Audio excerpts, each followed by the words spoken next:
시대에 저항하라 라는 제목으로 말씀을 전하기를 원합니다. 요즘은 유치원 어린이집 다니는 아이들부터 80 아니 그 이상 연세 되신 분들도 아마 가지고 계실 텐데 스마트폰을 가지고 다니지 않는 사람들이 아무도 없는 것 같아요. 다 폰은 하나씩 가지고 있습니다. 영업을 하거나 이러는 분들은 2개, 3개씩도 가지고 다니더라고요.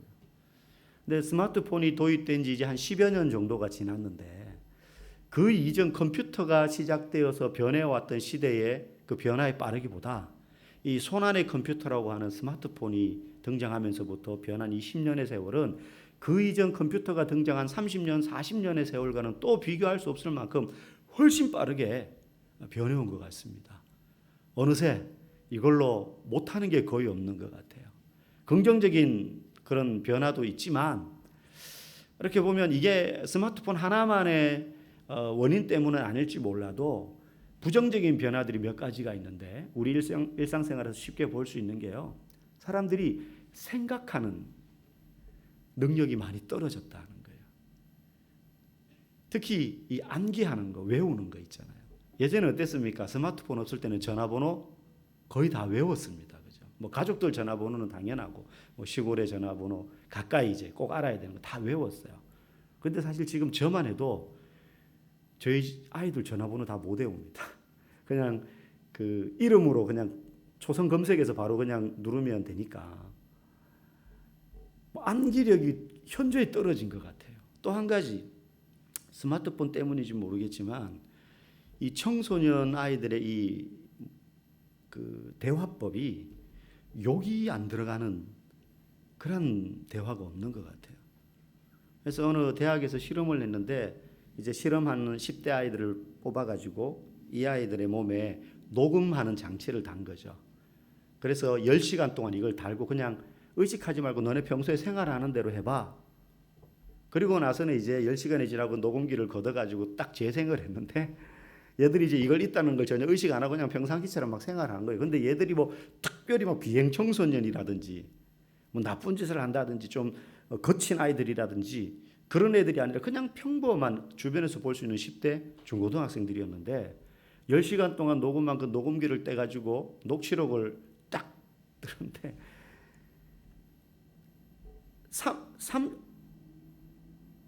75초에 한 번씩 욕이 들어가는 거예요. 75초에 한 번씩. 이게 무슨 싸우는 장면도 아니고 아이들끼리 막 화가 나서 언성을 높이는 것도 아니고 그냥 제잘제잘 거리는데 75초에 한 번씩 입 말에 욕이 들어가 있는 거예요. 욕이. 근데 그 욕을 어른들이 절반은 잘 못 알아듣는 욕이. 나중에 확인해 보니까 그게 다 욕인 거예요. 욕도 막 줄여서 쓰고 변천해서 쓰고 이상한 언어로 쓰고. 그러니까 이게 SNS를 하다 보니까 줄임말 언어 축약어 이런 걸 많이 쓰면서 욕도 이제 너무너무 쉽게 그 말 속에 언뜻 들으면 욕이 아닌 것 같아요. 그래서 그걸 사용하는 학생들도 이게 욕인지 인식을 못하고 막 쓰는 그런 언어가 굉장히 빠르게 퍼져 나간 것 같아요. 이것도 스마트폰 하나의 원인은 아닐지 모르지만 그러한 세상의 문화에 우리가 너무나 빠르게 마치 가랑비에 옷 젖듯이 그렇게 젖어버린 그런 결과가 아닌가 싶습니다. 사실 어른들도 크게 다르지는 않을 것 같습니다. 어른들도 그 스마트폰의 지배를 받는 없으면 살 수 없는 시대가 되어버렸어요. 오늘 우리가 읽은 이 14장 1절에서 3절까지 짧은 본문은 지난주 이제 삼손이 등장합니다. 사사 중에 이제 사사시대의 후반부로 가고 있어요. 삼손이 구별된 나실인으로 태어났다 이 이야기를 했습니다. 근데 이제 삼손이 자라서 결혼할 여자를 구하는 내용이에요. 근데 그 장면 속에서 그 당시에 삼손이 분명히 나실인으로 구별된 사람, 오늘날로 따지면 거룩한 하나님의 자녀 된 사람인데 그의 본격적인 삶이 시작되는 순간부터 삼손은 하나님의 말씀에 순종하여 하나님 나라의 전통과 문화의 방법을 따라 사는 게 아니라 세상의 문화와 그 시대의 풍습에 흠뻑 젖은 채로 선택하고 살아가는 것을 보게 됩니다. 오늘 우리 3절 말씀 한번 일부분 보겠습니다. 화면을 보시고 시작. 네가 할례 받지 아니한 블레셋 사람에게 가서 아내를 맞으려 하느냐. 삼손이 아내를 구하는데 자기 부모에게 가서 말하는 거예요. 블레셋 여인 중에 내가 아내를 구하겠습니다. 얻겠습니다. 그러니까 아버지가 노발대발하는 거죠. 할례 받지 아니한 블레셋 사람에게 가서 어떻게 그런 사람의 딸들 중에서 네가 아내를 얻으려고 하느냐. 여러분, 할례는 이스라엘 백성들에게는 굉장히 중요한 의미가 있습니다. 그것은 우리는 하나님과 약속을 맺은 하나님의 백성이라는 징표를 남자들이 대신해서 받음으로 그 민족이 구별되었음을 표시하는 하나님과의 어떤 하나의, 요즘으로 하면 도장 찍은 거예요, 몸에다가. 그러니까 하나님의 백성답게 살 계약서를 쓴 거죠. 그러니까 하나님의 백성답게 하나님의 법을 따라 살아야 되는 의무가 있는 사람이란 뜻이에요. 그런데 말합니다. 할례 받지 아니한 블레셋 사람. 이게 인종이 다르다고 반대하는 게 아니라 믿음이 다른 사람과의 결혼을 반대하는 거죠. 하나님의 백성이 아닌 사람들. 근데 이 아버지의 말에 대한 삼손의 대답이 뭡니까? 한번 읽어볼까요? 내가 그 여자를 좋아하오니 나를 위하여 그 여자를 데려오소서. 그 다음 7절 말씀. 그가 내려가서 그 여자와 말하니 그 여자가 삼손의 눈에 들었더라. 여기 삼손의 눈에 들었다라는 말은 그 여자가 내 눈에 딱 맞습니다. 내 눈에 볼 때 그 여자가 딱 좋아요. 제 눈에 안경이라고. 뭐 엄청 예뻤던지 하여튼 그랬겠죠.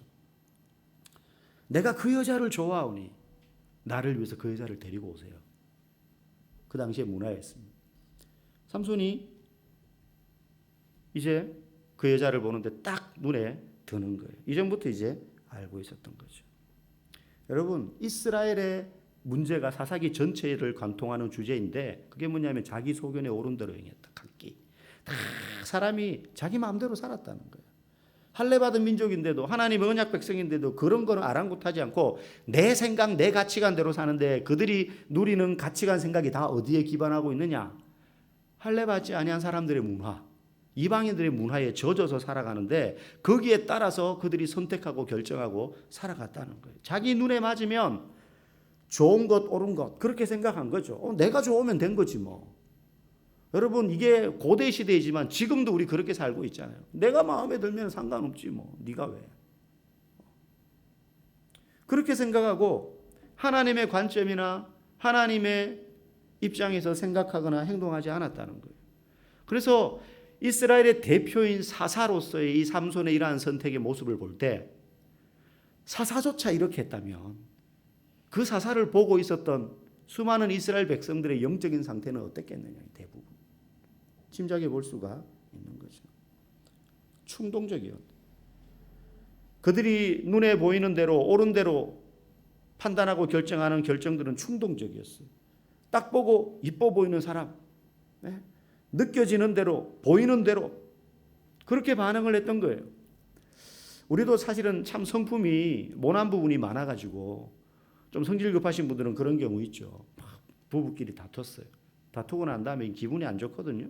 근데 애들이 옆에서 전혀 아이들은 그런 의도가 없는데 그냥 자기가 필요한 걸 요구했는데 성질이 괜히 나가지고 애들한테 막 들어가서 공부나 해 막 이렇게 우리의 분노가 막 표출되는 대로 표현해 버리는 그런 경우들이 많이 있죠. 충동적으로. 그러다가도 뭔가 기분 좋은 일이 생기면 예를 들어 애가 시험을 쳤는데 점수를 잘 맞았어요. 1등을 했어요. 그러면 세상 사람 좋아져 가지고 돈을 막 써요. 또 있는 돈 없는 돈 뭐 먹고 싶어 막 이러면서. 그런데 특히 삼손은 어디에서 충동적이었느냐? 이 성적인 부분에서 충동적이었어요. 성적인 부분에서. 두 번째, 이 삼손의 모습 속에서 알 수 있는 이스라엘 백성들의 그러한 문제가 무엇이었느냐 하면 가르침을 받기를 싫어했어요. 부모의 조언과 권위를 삼손이 무시합니다. 아버지가 꾸짖습니다. 왜 할례 받지 아니한 블레셋 사람에게서부터 딸을 구하냐? 네 형제들과 네 백성, 그 말은 이제 우리 동족 중에 결혼할 사람이 없어서 그러냐? 그럴 리가 없잖아요. 얼마든지 있죠. 근데 삼손은 아버지의 권위와 아버지의 훈계를 따르지 않고 거절했어요. 말씀의 권위 앞에 순종하는 사람, 우리가 믿음 있는 사람이라고 이야기할 때 여러 각도로 볼 수 있지만 말씀의 권위 앞에 순종하는 사람, 내 가치관도 있고 그리고 내 주관도 있어요. 아무 생각 없이 살라는 게 아니에요. 그러나 아무리 강한 내 주관과 가치관도 하나님의 말씀이 그렇다라고 말하면 거기에 네 순종하겠습니다 할 수 있는 사람이 사실은 믿음 있는 사람 아니겠어요? 우리의 생각 없는 사람 누가 있습니까? 다 고집 있고 내 나름대로의 인생을 살아가는 어떤 기준이 다 있지만 하나님의 말씀 앞에는 누구라도 무릎을 꿇을 수 있어야 되는 것이죠. 그 사람이 믿음 있는 사람인데 삼손은 그렇지 않았어요. 부모의 권위에도 순종하지 않았어요. 부모의 권위에도 순종하지, 눈에 보이는 부모의 권위에 순종하지 않는데 사사로서 보이지 않는 하나님 앞에 순종한다? 쉽지 않은 일입니다. 이게 이스라엘의 영적 상태를 보여주는데 한마디로 충동적이고 권위에 불순종했다는 거예요. 부모와의 관계에서 보여주는 이 삼손의 모습이 하나님에 대한 이스라엘 백성들의 태도였어요. 충동적, 자기들의 감정과 느껴지는 대로 옳은 대로 행하고 자기 소견에, 그리고 하나님의 말씀의 권위에 순종하지 않았다는 거죠. 오늘 이 삼손의 부모는 할례 받지 아니한 블레셋 사람의 딸과 결혼하려는 삼손에 대해서 반대합니다. 성경은 우리가 읽다가 보면 불신자와의 결혼에 대하여서, 오늘 이 본문도 그렇지만은 그런 측면으로 볼 수 있지만 신약 성경에 가도 불신자와의 결혼에 대하여서 가능하면 좀 부정적으로 여기는 말씀들이 종종 나옵니다. 구약에도 보면 출애굽기 34장 15절 16절 우리 같이 한번 앞을 보고 읽어보겠습니다. 시작. 그 땅의 거민과 언약을 세우지 말고 그들의 딸들을 네 아들들의 아내로 삼지 말라. 가나안 땅에 들어가게 되면 그 땅에 있는 사람들을, 딸들, 그들을 혼인시키지 말라는 거예요. 결혼을 시키지 말라는 거예요. 왜? 우상숭배와 관련이 있기 때문에 당연히. 그 당시에는 그렇게 이야기했습니다. 우상숭배는 하나님보다 하나님의 창조물을 더 중요시 여기는 것 아니겠습니까? 여러분, 만약에 오늘날 이걸 적용해 본다면 내 배우자가, 아내든 남편이든 그 배우자의 믿음, 한쪽만 예수를 믿어요? 아내는 예수를 믿는데 남편이 믿지 않아요. 그런 경우가 좀 많이 있죠. 아내의 믿음을 공유하지 않는 남편, 인정하지 않는 남편. 그러면요, 결혼해서 살면서 다른 부분은 모르겠지만 결국에 점점 가면 갈수록 하나님을 그 믿는 아내의 삶 가운데서 남편이 밀어내려고 하는 시도를 해요. 압력을 가하는 거죠. 주말이나 주일에 시골에 가자는 거예요. 시댁에 따라가야 되는 거죠. 그런 경우 참 많이 있습니다. 제가 예전에 이제 다른 교회에 있을 때도 이제 짝믿음이라 그러죠. 남편은 안 믿는데 아내만 다니는 경우가 그 반대의 경우에 비해서 한 9대1 정도로 많았던 것 같아요. 제 체감상 보면. 아내 혼자 나오지 남편 혼자 나오는 경우는 잘 없었어요. 혹가다 있긴 했지만. 어쨌든 그런 경우에 이 아내분들이 굉장히 힘들어하는 것 중에 하나가 주말만 되면 시댁에 자꾸 가자는 거예요. 남편이. 시댁에. 그리고 또 뭐 이러 크고 작은 가정의 대소사들이 있으면 안 갈 수가 없으니까 또 따라가요.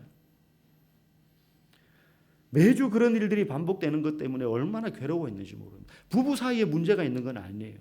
남편이 자상해요. 자기가 교회 나가는 것에 대해서 별로 반대는 안 해요. 그런데 꼭 그런 방식으로 한 달에 2번, 3번은 주일을 못 나가게 만드는 일들이 자꾸 생기게 되더라는 거예요. 결국은 아내나 믿지 않는 남편에게 있어서 내가 온전한 믿음 생활을 하는데 인간적인 신뢰 여부를 떠나가지고 걸림돌이 되는 관계 문제들이 자꾸 생깁니다. 못 가게 핍박하고, 오늘 그런 시대는 사실 잘 없어요, 우리 주변에. 근데 이런 사소해 보이지만 끊임없이 내 믿음이 하나님 앞으로 나아가는 걸 가로막는 사소한 삶의 걸림돌, 이런 문제들이 불신자와 한 가정을 이뤘을 때 일어날 수 있는 현실적인 문제들. 우리가 볼 때는 뭐 큰 문제 아닐지 모르지만 당사자들은 그것 때문에 굉장히 힘들어합니다. 굉장히. 문제는 이게 진전된다는 거예요. 이 줄다리기가 오래되다 보면 어느 한쪽이 결국 포기하게 되어 있어요. 다행히 믿지 않는 그 사람이 믿음의 자리로 들어오게 된다면 감사한 일이지만 그렇지 않은 경우들도 허다하게 있더라는 거죠. 결국은 지쳐서 타협하게 되는 거예요. 타협하게 되는 거예요. 주일날 공부하지 말고 교회 가라. 엄마는 예수를 믿으니까. 자녀에게 막 그렇게 말해요. 근데 그런 거에 반해서 믿지 않는 이제 남편. 그럼 아빠는 뭐라고 이야기하겠습니까? 다른 애들은 이 시간에 학원 가가지고 보충 학습하고 독서실 가서 공부하는데 왜 얘를 자꾸 교회 보내냐는 거예요. 이런 일 정말 많습니다. 심지어는 두 분이 믿는데도 자녀의 학업 앞에서 그런 선택을 하는 경우들이 있는데 믿지 않는 남편이나 아내가 있다면 이 문제가 큰 갈등이 될 수도 있다는 거예요. 그래서 성경은 그리스도인들에게 알면서도 불신자와 결혼하지 말라라고 권합니다. 저 사람이 불신자인 걸 알면서도 굳이 결혼하지 말라. 하지만 단서를 다루 이미 결혼했다면 어쨌든 이미 결혼했다면 그럼 어떻게 해야 되냐? 헤어져야 되냐? 그게 아니라 이혼하려고 하지 말고 부부 사이를 적극적으로 좋게 만들어라 라고 성경은 권면해요. 한번 보실까요? 우리 고린도전서 7장 12절에서 14절 말씀 한번 읽어보겠습니다. 시작.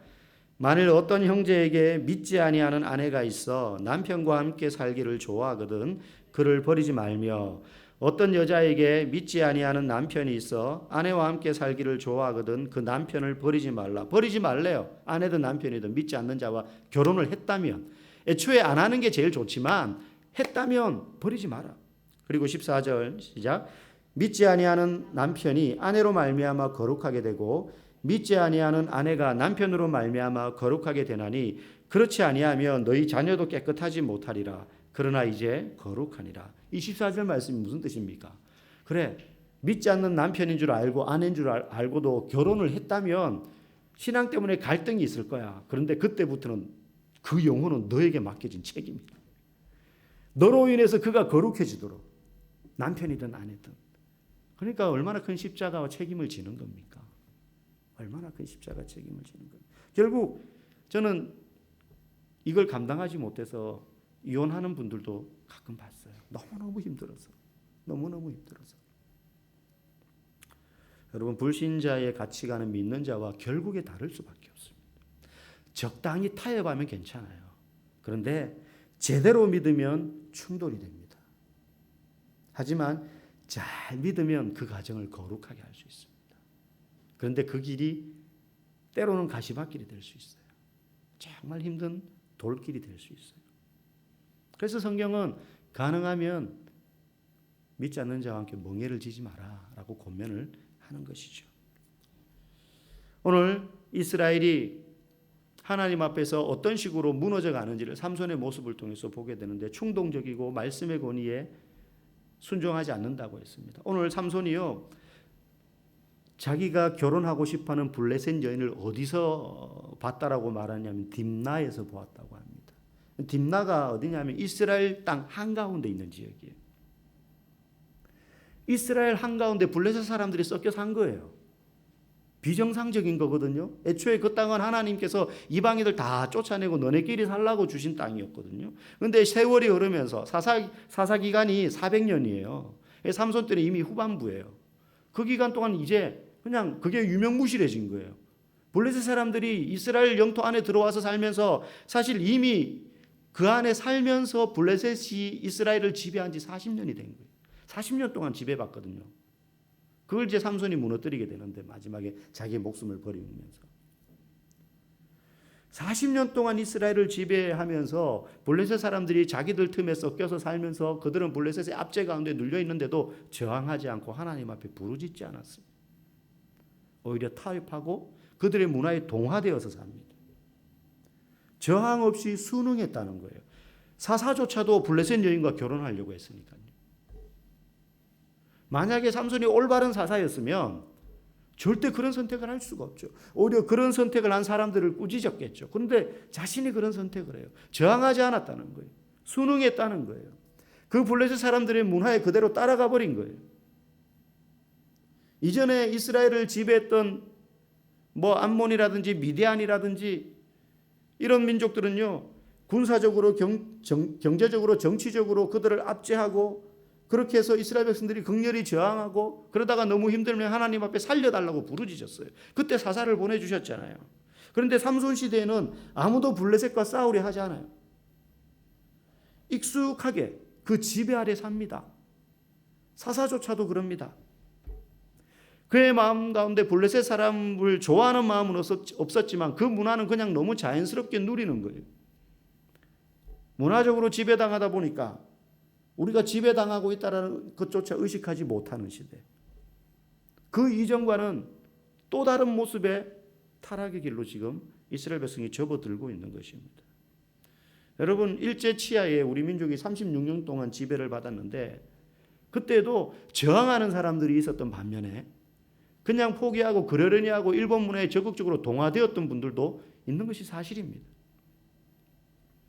그래서 그 잔재가 아직도 우리 속에 많이 남아있잖아요. 특별히 이 말 속에.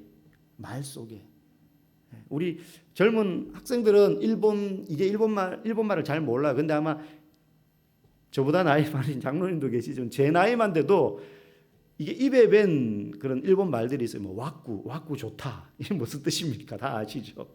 네. 와꾸 좋다. 원래 와꾸라는 말이 우리말로 테두리라는 일본 말이거든요. 그러니까 잘생긴 사람 보고 와꾸 좋다. 뭐 이런 말 종종 쓰잖아요. 여러분, 안 하고 먹는 거 알죠? 안 하고 구이. 이게 일본말 아닙니까? 원래 우리말로 하면 붕장어인데 붕장어 안 써요. 다 안 하고 구이. 식당에 가도 다 안 하고 구이 뭐 이런 식으로 써붙여놨죠. 우리 여자분들, 저희 어머니들도 자주 입으셨는데 몸빼 바지. 몸빼라는 말도 일본어에서 왔거든요. 일본말로 몬베라는 말이 있대요. 몬베. 이게 일할 때 입는 바지래요. 근데 그게 우리나라 사람들이 그냥 차용해서 몸빼 바지 그러는 거예요. 일할 때 얼마나 편합니까? 풍덩하게. 우리 뭐 곰탕 같은 거 먹을 때 옆에 양념 그릇 있죠. 다대기 좀 주세요 그러잖아요. 다대기도 양념이라는 뜻의 일본 말이에요. 양념 좀 주세요 잘 안 하고 거의 다대기 주세요 이렇게 말해요. 땡깡 부린다. 애들이 막 땅바닥에 누워가지고 막 그러면 땡깡 그만 부려 그러잖아요. 땡깡도 일본 말이에요. 저도 처음 알았어요. 근데 여러분 이 말을 잘 쓰면 안 되겠더라고요. 땡깡이요. 우리말로도 땡깡이고 일본말로도 그대로 땡깡이에요. 그 일본말을 그대로 쓰는 거예요. 이게요. 간질병, 정신병 이런 뜻이래요. 그 애가 누워가지고 막 뻗대면 땡깡 부린다 그러면 간질병 걸렸냐 정신병 걸렸냐 그 뜻이라는 거예요. 여러분 그 당시에 유대인들도 이스라엘 백성들이 블레셋의 가치와 풍습과 문화와 우상 숭배의 그러한 풍토들을 너무 자연스럽게 받아들이고 누렸습니다. 하나님을 섬기는 문화는 점점 사라져버리고 여러분 성도에게 있어서도요. 오늘날 내가 어떤 습관과 문화를 들이느냐가 그래서 너무너무 중요해요. 만들어가기 나름이거든요. 습관과 문화는. 우리 가정의 문화 그거 누가 만듭니까? 여러분들이 만드는 거예요. 부모가 만들고 가족이 같이 만드는 거예요. 가정에서부터 우리 가정이 하나님을 예배하는 문화, 말씀을 읽는 문화, 그리고 사람들에게 친절히 대하는 거, 이 문화를 우리가 만들어 가야 되는 거예요. 가정에서 그런 문화가 교육이 되면, 예를 들면 인사하는 거. 제가 이거를 강대상에서 설교하면서 인사에 대한 이야기를 하기가 참 뭐해서 말은 안 하는데 우리 교회 성도들 인사 잘 안 해요. 잘 안 해요. 목사에게도 인사 잘 안 해요. 10번 인사하면 제가 8번 먼저 인사합니다. 학생들은 말할 것도 없고 그거 어디서부터 시작하는 겁니까? 가정에서부터 시작하는 거예요. 가정에서부터. 여러분 만약에 교회 다니는데도 술자리에 함께하고 때로는 음주 가무에 더 적극적이고 그런데 동참하는데 그리스도인이 아무런 거리낌 없다. 그러면서 사회생활을 한다. 그 사람은 이미 세상의 문화에 포함되어 버린 거죠. 그게 낯설지 않게 된다면. 여러분 서양 기독교가 왜 무너졌는지 아십니까? 과학이 발달해서요. 물론 그런 영향력도 있습니다.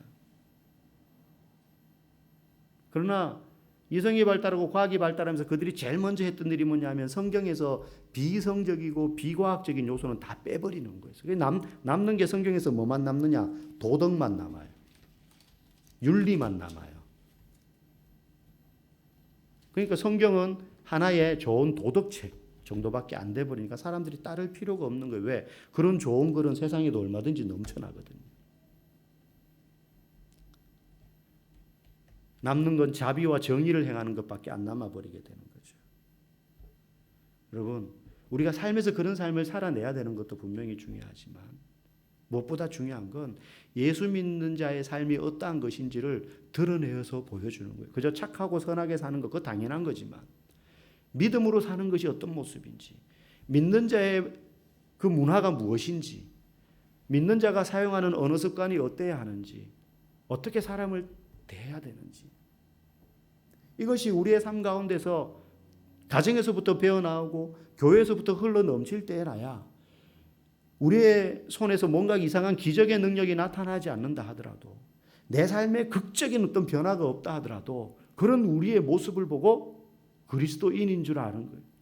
여러분, 구한말에 선교사들에 의해서 우리 이 땅에 선조들에게 복음이 들어왔을 때 그때 야수교인이라고 불렀습니다. 예수교인, 야수교인, 그들의 발음으로 우리 선조들 120년 전에. 그 야수교인들이 사도행전 11장 12장이 안디옥 교회 교인들을 보고 비로소 그리스도인들이라고 세상 사람들이 불렀더라 하는 것처럼 그 야수교인이라고 칭했던 사람들이요, 교인들이 스스로 말한 게 아니라 조선 믿지 않는 조선 사람들이 그렇게 불렀어요. 근데 야수교인들의 특징이 뭐냐? 그 당시 신문에도 기록되고 많은 문헌에 남아 있어요. 그들은 정직하다. 그리고 그들은 공손하다. 그리고 화내지 않는다. 그리고 겸손하고 사랑이 넘친다. 그리고 그들은 매 일주일에 일요일마다 수요일마다 새벽마다 예배라는 걸 드린다. 그게 그들이 바라본 야수교인들의 문화였고 우리하고 다르다고 여긴 거예요. 예배만 잘 드리는 게 아니고 너무너무 겸손하고 공손하고 온유하고 사랑을 베풀고 내 입에 풀칠하기도 힘든데 가난한 자를 먼저 돕고 그리고 복음을 전하는, 그리고 그 삶의 변화와 역사가 일어나는, 그걸 보고 야수교인이라고 부르기 시작했어요.